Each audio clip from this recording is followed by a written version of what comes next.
It was one of those days when the air was biting cold, and even the sky seemed to have lost all its color. The city, draped in dull gray, moved fast, like it always did, ignoring the fragile stories scattered at its corners. Among the thousands of nameless faces who passed by unnoticed, there was one, thin, weary-eyed, and draped in a faded brown sweater 2 sizes too large. Her name was Lila, 19 years old, alone, hungry, and yet her spirit held something money couldn't buy. Lila had come to this bustling city 3 months ago, escaping a life of broken promises and echoing emptiness from her foster home. She worked as a part-time cleaner at a rundown diner, scraping together just enough to sleep in a tiny attic room above an old bookstore. Most days she skipped meals. Some days she just drank water and told herself stories to feel full. But today was different. She had earned an extra shift, cleaning greasy stovetops, scrubbing restrooms, and enduring the sneers of customers who never noticed her unless they spilled something. At the end of the long day, her boss, a gruff man with a soft heart he tried to hide, handed her a paper bag with a fresh sandwich, fries, and a small muffin. "It's not much," he muttered without meeting her eyes, "but you earned it." Lila's eyes lit up. This wasn't just a meal, it was a feast. She clutched the warm paper bag close to her chest as she walked back through the narrow alley behind the diner. The warmth seeped into her fingers, thawing the ache that had built up over the past few weeks. Her mouth watered with anticipation. But as she reached the edge of the alley, she froze. There, seated beside a pile of worn-out cardboard and covered in an oversized coat patched together with tape and string, was a man. His hair was a mess of silver strands, his beard thick and matted. His eyes, however, were sharp, watchful, but hollow, like someone who had once lived 1,000 lives and now stood on the edge of forgetting them all. He looked up at her, not with a plea, but with a tired kind of resignation. As if he already knew no one would stop for him. Lila stood still, torn between her hunger and something inside her that stirred softly, something that whispered, "He needs it more than you." The bag was warm in her hand. Her stomach growled in protest. But Lila stepped forward anyway. She knelt beside him and gently placed the bag in front of him. "Here," she said, her voice barely audible. "You should eat." The man blinked, unsure whether he had heard her right. His hands trembled as he reached for the bag, and when he opened it, a single tear slipped down his cheek. "You don't know me," he said hoarsely. "Why would you do this?" Lila smiled faintly. "Because I do know hunger." He nodded slowly and took a bite, almost reverently. For a long moment, the silence between them was filled only with the sound of chewing and a cold wind that tugged at Lila's sleeves. "You have a name?" he asked between bites. "Lila." "I'm Thomas." They sat there for a few more minutes, strangers bound by invisible threads of humanity. Then Lila stood up, brushing off her knees. "I have to go," she said, turning to leave. "Lila." She looked back. "Thank you for seeing me." She smiled again and disappeared into the alley. That night, her attic room felt colder than usual. Her stomach ached from emptiness, but her heart was strangely full. She lay on the thin mattress and stared at the ceiling, wondering what stories Thomas carried in those tired eyes. She didn't know that this single act of kindness had already set something in motion, something that would shake her life to its very core. The next morning, Lila returned to the diner. Her boss was unusually quiet. There were whispers among the kitchen staff, but no one would tell her why. The day dragged on, her body heavier than usual, hunger and fatigue wrapping around her like vines. After her shift, she stepped out the back, curiosity pulling her toward the same alley where she'd met Thomas. But he wasn't there. His cardboard was gone. So was the patched coat. Only a folded note remained, held in place by a smooth stone. She picked it up and opened it slowly. "Lila, I owe you more than you'll ever know. You saw me when no one else did. That will not be forgotten." T. Confused, she looked around, expecting him to appear. But the alley was empty, lifeless. She folded the note and tucked it into her sweater pocket, not knowing what it meant, only that it meant something. That night, as she walked home, a black car slowly pulled up beside her. The window rolled down, and a woman in a sharp navy blue suit looked out. "Are you Lila?" she asked. Lila stepped back, unsure. "Yes, why?" The woman smiled, her eyes kind. "I was asked to find you. Mr. Thomas would like to see you." Lila blinked, stunned. "Thomas? The man from the alley?" The woman nodded. Please. "Come with me." Hesitating for only a second, Lila climbed into the car. They drove for almost half an hour, out of the city and toward the quieter, wealthier outskirts. The car finally stopped in front of a massive iron gate, which opened slowly as they approached. Beyond it stood a mansion, grand, glowing in warm golden light, its garden blooming even in the chill. Lila's heart thumped. This can't be right. But it was. Inside, the butler greeted her by name. The woman guided her through a grand hallway filled with art, chandeliers, and silence. Then, finally, they stopped in front of a study.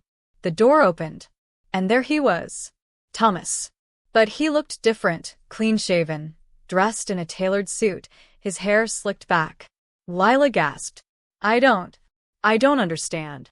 He smiled, stepping toward her. "I told you I owed you more than you knew. You're not homeless? I was. For a while. By choice. Long story. I needed to disappear. I needed to see if people still saw each other. And I did." He nodded. "You gave me your last meal. Not because you knew who I was, but because you cared. That means everything." She swallowed hard, still trying to process it all. "Why bring me here? Because I want to help you. And because I believe in people like you. People who give, even when they have nothing left." Lila's voice shook. "What are you saying?" Thomas smiled and pointed to the desk behind him. On it were documents, a scholarship certificate, and a bank check. "I want to sponsor your education, pay off your debts, and give you the start you deserve." Tears welled in Lila's eyes. Her knees weakened. I don't know what to say." "Say yes." Lila nodded, unable to hold back the tears now. But little did she know, this was only the beginning. Because behind Thomas's smile hid a secret tied to Lila's past. One she was never supposed to find. And when she did, it would change everything. To be continued in Part 2. For the next few days, Lila felt like she was floating through someone else's life. She was no longer scrubbing greasy diner floors or sleeping in a cold attic with creaking pipes. She was living in a guest suite larger than the entire bookstore she once called home. The soft sheets smelled of lavender, and the pillows welcomed her like old friends. Every morning, warm meals appeared on a tray, with silverware that shined like stars. Thomas had arranged everything: a bank account in her name, enrollment into a local college, new clothes, even a personal tutor. He said she deserved a future. And Lila, who had spent her life surviving, was finally learning how to live. But something about Thomas still puzzled her. He was kind, gentle, even. But there was something in his eyes, the hesitation, a shadow. He asked a lot of questions. About her childhood. About the orphanage. About her earliest memories. Sometimes, when she laughed or brushed hair behind her ear, he looked at her like he'd seen a ghost.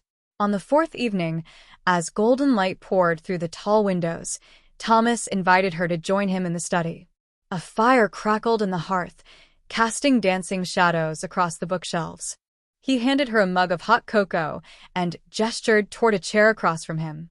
"I'd like to ask you something personal," he said softly. Lila nodded, wrapping her fingers around the mug. "Do you know who your parents were?" Her breath hitched. "No," she said after a pause. "I was told they left me at the hospital. No note. Just gone." Thomas's jaw tightened. He looked down for a moment, then handed her a thin file folder. Lila hesitated before opening it. Inside were papers. Photos. One in particular caught her breath. It was a picture of a woman. Young, beautiful, with the same hazel eyes Lila saw in her own reflection every day. "That's," she whispered. Thomas leaned forward. That's Evelyn. Your mother. Lila's heart pounded. How did you get this? He didn't answer right away. He got up, walked to the window, and looked out into the darkening sky. Because I knew her, he finally said. More than that, I loved her. Lila's world tilted. What? Thomas turned, his expression soft with sorrow. I met Evelyn when I was young. She worked at a bookstore downtown. She was kind like you, wild-hearted. We fell in love quickly, but life, as it often does, got in the way. My father disapproved. I was meant to inherit his empire. He wanted me to marry for status, not love. He sighed. So I left, walked away from the money, chose Evelyn. We lived modestly but happily for a while. Then she got sick. Very sick. She didn't tell me until it was too late. Lila sat frozen, barely breathing. Thomas's voice broke. When she passed, I was devastated. I didn't know she'd had a child. Silence filled the room like thick smoke. Lila, he said gently, I didn't know you existed. Not until I saw your face that day in the alley. You looked just like her. And when you said your name, I knew. Evelyn always said if she had a daughter, she'd name her Lila. Tears spilled down Lila's cheeks. Her fingers trembled. You're saying I'm your father, he whispered. The words shattered something inside her. For 19 years, she had imagined 100 different versions of her parents. But never this. Never him. Her voice was a whisper. Why didn't she tell you? She was protecting you, he said, eyes glistening. She feared my family, their power. She didn't want them to take you from her. Lila stood, overwhelmed, backing toward the door. I need time, she said, her voice shaking. Thomas nodded. Of course. I needed you to know. She left the room, tears blinding her path. That night, sleep refused to come. The ceiling above her felt too high, the bed too soft. Her mind spun in every direction, memories, questions, truths colliding all at once. She walked down the grand staircase just after midnight, barefoot and lost in thought. And then she saw it. A door. At the far end of the hallway. One she hadn't noticed before. It was slightly ajar. Drawn by curiosity, or fate, Lila pushed it open. It led to a private study.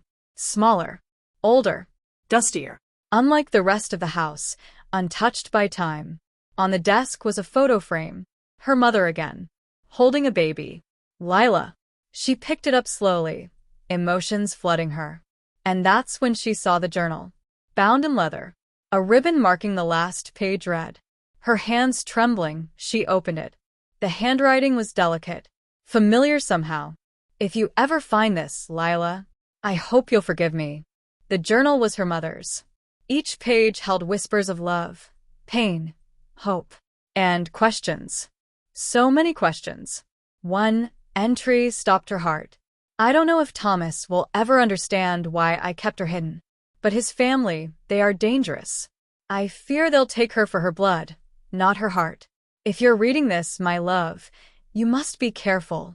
Lila's breath caught. Dangerous? Why would her mother fear them?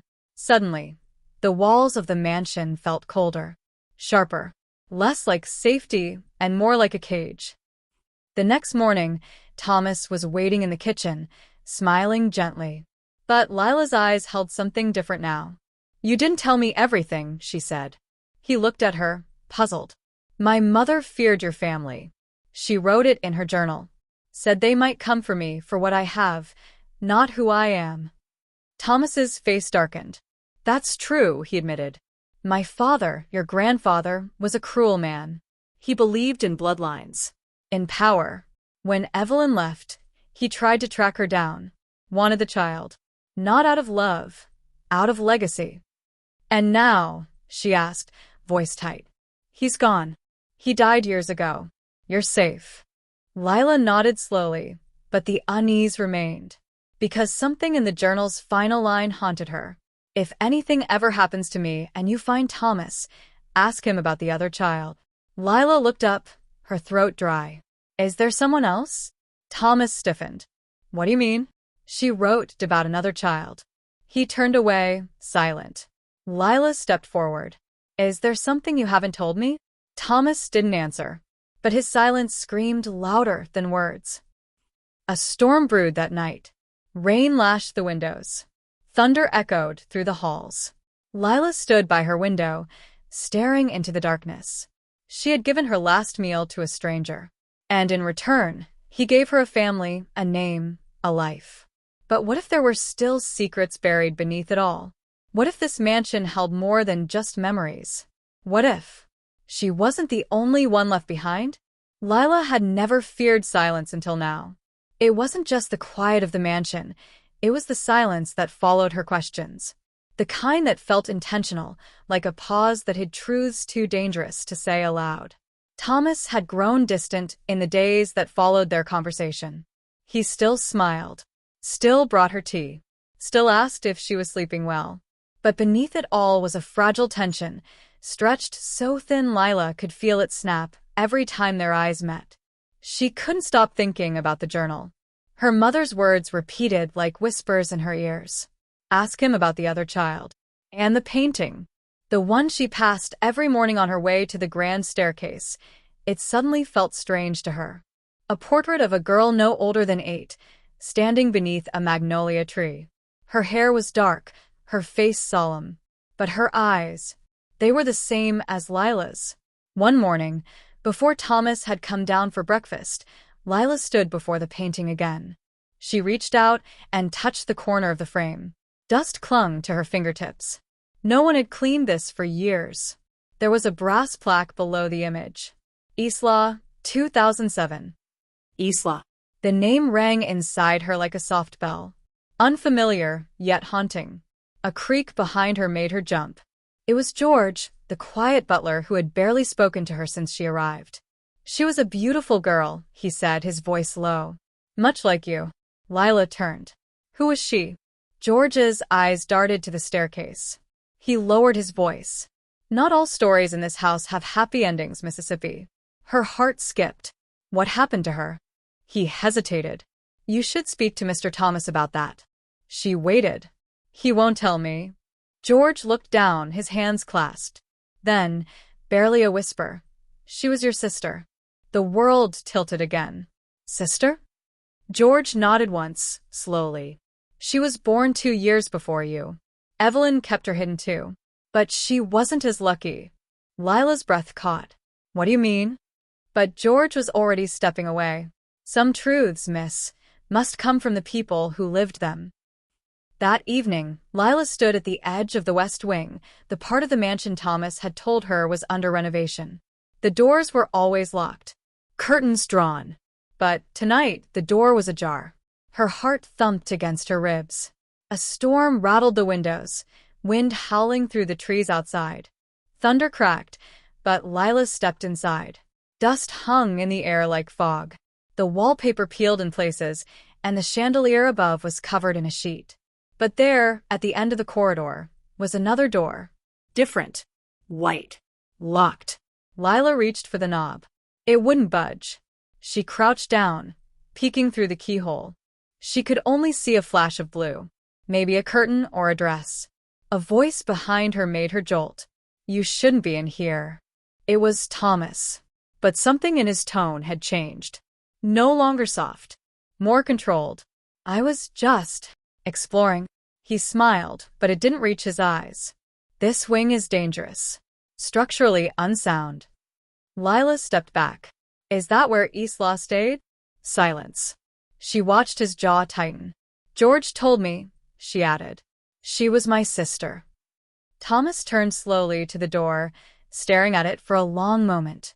She was a beautiful child, he said quietly. But sick. Very sick. Your mother didn't want you two to be separated, but when Isla began to show signs of, he trailed off. Signs of what? Lila asked. He looked at her with haunted eyes. Seeing things. Speaking to people who weren't there. Screaming in the night. Evelyn thought it was trauma, but my father believed it was something darker. A curse in the bloodline. Lila's blood turned cold. Where is she now? Thomas said nothing. only turned and walked away. But he left the key behind, on a small table near the door. Lila waited until midnight. Then, with shaking hands, she returned to the west wing, heart pounding like a drum. The key fit perfectly.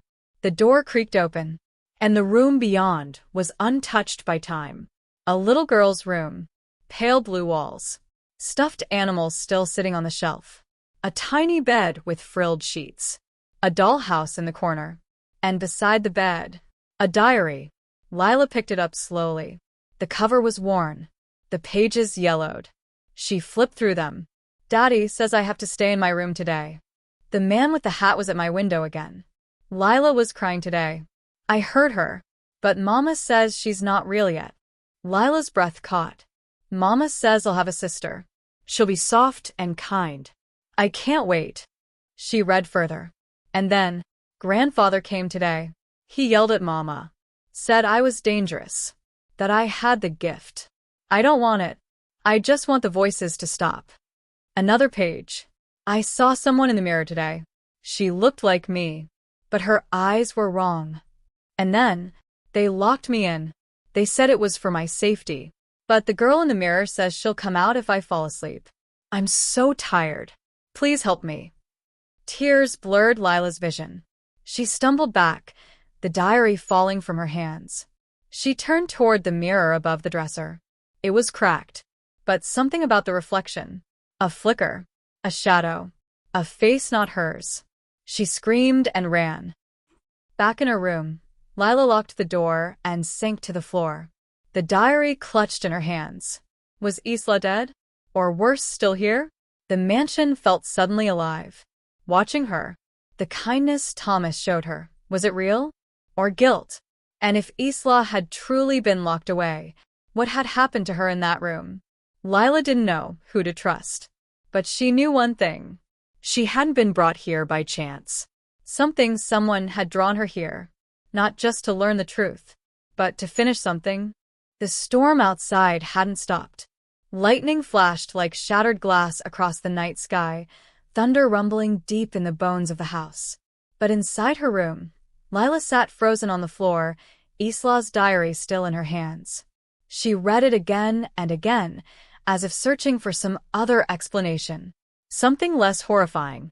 But every word etched in that fragile little handwriting whispered the same thing. They knew. They all knew. And they left her there. Lila couldn't sleep. Couldn't close her eyes without seeing the cracked mirror or the reflection that wasn't hers. By morning, she had decided. She needed answers. Real ones. Not half-truths or protective lies. And there was only one person left in that house who might actually tell her everything. George. She found him in the greenhouse, trimming the dying roses. The sun had just broken through the clouds, sending pale shafts of light through the dusty glass panes. But George looked even older in the daylight. His hands trembled more now. Why didn't you tell me the full truth? She asked, softly but firmly. He didn't turn. You were just a child when Evelyn left, he replied. None of this should have touched you. She was my sister, Lila whispered. I deserve to know what happened to her. He sighed, setting the shears down. There are things buried in this house that should have stayed buried, he murmured. But maybe it's time. George led her back into the west wing, past the same hallway, but instead of stopping at Isla's room, he turned down a narrow service corridor, one she hadn't even noticed before. At the very end, hidden behind a moth-eaten curtain, was a door. He pulled out a rusty key and opened it. Behind the door was a narrow staircase descending into darkness. Lila hesitated. What is this? He looked at her, eyes hollow. The part of the house the family never showed their guests, or their heirs. They descended slowly, the only light coming from a flickering bulb halfway down the stairwell. At the bottom was a room that made Lila's breath stop. Old toys. Broken furniture. A cracked photo frame with Evelyn's face, smiling. And, in the center, a small hospital bed. She wasn't just locked away, George said softly. They tried to treat her here. Your grandfather was obsessed with cleansing the family's reputation. The gift Isla had, he believed it was a curse. Lila moved closer to the bed. The metal frame was rusted. Restraint straps hung loosely from each side. She was just a child, Lila said, her voice shaking. They did things, George continued. Strange doctors, electric therapy, isolation. And when she screamed for her sister, they told her you weren't real. Lila turned slowly. But I was real. I was born. George nodded. And your mother ran. Took you, and disappeared. She couldn't take both of you. Isla was too far gone, or so she thought. A chill ran down Lila's spine. So Isla died here? He hesitated. No body was ever found. That night, Lila couldn't rest. Everything she'd been told haunted her. But more than that, the feeling hadn't gone away. The eyes watching her. The whispers when she turned corners. The mirror. She stood before it again. The one in Isla's old room. This time, she didn't run. Isla, she said softly. If you're here, I'm sorry. I didn't know. The mirror fogged slightly, though the room was cold. Then, a handprint appeared on the glass. Lila stumbled back. But she didn't leave. I'm not like them, she whispered. I came back to find you. Please. A sudden chill swept the room, and the mirror cleared again. But now, instead of her reflection, she saw Isla. Not as a ghost. Not grotesque. Just a girl. Her face pale, her eyes dark with sorrow. Then, a whisper. Not from the mirror, but inside Lila's head. Find the doll. The mirror returned to normal. It took her hours. She searched Isla's room, the attic, and even the basement. Finally, tucked behind an old bookshelf in the nursery, she found it. A faded porcelain doll, with one eye missing. Wrapped tightly around its middle was a strip of paper. A drawing. A map. It led to the old chapel behind the house. She remembered seeing it on the first day. Overgrown. Abandoned. The chapel was eerily quiet. Dust coated the pews. Broken stained glass painted strange patterns across the stone floor. She followed the map, her fingers trembling. And then beneath the altar, a trapdoor. She opened it. A ladder descended into pitch black. She went down. Her flashlight barely lit the space, but what it revealed took her breath away. Old journals, paintings, newspaper clippings, and, in the corner, a small makeshift room. A bed. A table, empty food containers. Someone had lived down here. For years. Suddenly, a sound behind her. She turned, but no one was there. Just a whisper. You found me. Back upstairs, Lila sat in the main library, pages scattered before her. Each one told more of the truth. Her grandfather had kept Isla hidden for over a decade. After her mother ran, he faked Isla's death in a fire. But in reality, he had her moved to the underground chapel, where she was kept alive alone, until one day she vanished. No trace. No body. Just a locked room and a mirror cracked from the inside. That evening, Thomas found her. You've been busy, he said. She looked up, eyes hollow. You knew. He didn't deny it, just sat across from her. I tried to protect you from it, he said. From what they did. You let me sleep in her room, she said bitterly. He nodded. She's drawn to you. Lila's hands clenched the journal. I think she wants me to finish what she started. Thomas frowned. And what's that? Lila looked him in the eye. Burn it all down. Lila stood in the chapel doorway long after Thomas had left. Burn it all down. The words had come from her lips, but the fire behind them didn't feel like hers alone. It felt like something older, deeper. Like Isla had spoken through her. The chapel was silent now, the only light coming from a single candle flickering in the corner. The air was thick with soot, old secrets, and the scent of grief. She walked slowly through the underground chamber, running her fingers across the journals, the drawings, the long-forgotten pieces of Isla's life. Her childhood had been stolen, her voice silenced. But now she was screaming through the walls. Back at the manor, Lila found George asleep in the old armchair, the photo album from decades ago resting on his lap. She sat across from him and gently placed the porcelain doll beside his hand. His eyes opened slowly, clouded with age, but sharp enough to recognize what she'd found. "So," he whispered, "she showed you. She never left this house, did she?" Lila asked softly. "Not truly." George's voice cracked. No. She was always waiting. For someone to come back. For someone to see her. Tears stung Lila's eyes. "Then I'll see her. I'll give her peace." George nodded, his hand trembling as it reached out and took hers. "You're braver than any of them." Later that night, Lila went to the room with the mirror. She stood before it, holding the doll in her hands. "I found your room," she whispered. "Your drawings. Your stories. I found your voice, Isla." The mirror stayed still, her own reflection staring back. "I'm not going to run anymore." Then, the glass shimmered. Lila stepped closer. And for the first time, Isla's voice was not just a whisper, it was clear, almost melodic. "He knows the truth. He always did." Lila turned quickly. "Thomas?" She ran through the halls, her feet echoing against the marble floor. The manor was silent, but every step filled her with dread. Thomas wasn't in the study, or the kitchen, or the greenhouse. Then she remembered. He'd once said he never stayed in the main house. She turned toward the old caretaker's cottage near the edge of the estate. The door was ajar. Inside, it looked like any other small house, except for the wall of photos. Dozens of them. All of Isla, as a child, as a teenager, even as a young woman long after her death. Lila's breath caught in her throat. A journal sat on the table. She picked it up. Thomas's journal, entry 247. "She trusts me now. Isla knows I won't let them take her again. The world was cruel to her. But I won't be. Not again." Entry 265. "She said she wanted her sister back. I told her one day she'd come." Entry 310. "They're bringing the other girl today. She looks just like her. Maybe Isla will finally rest if she sees her face again." Lila dropped the book. She wasn't just a distant heir. She wasn't just some lost relative. She was brought here. Deliberately. A plan. A setup.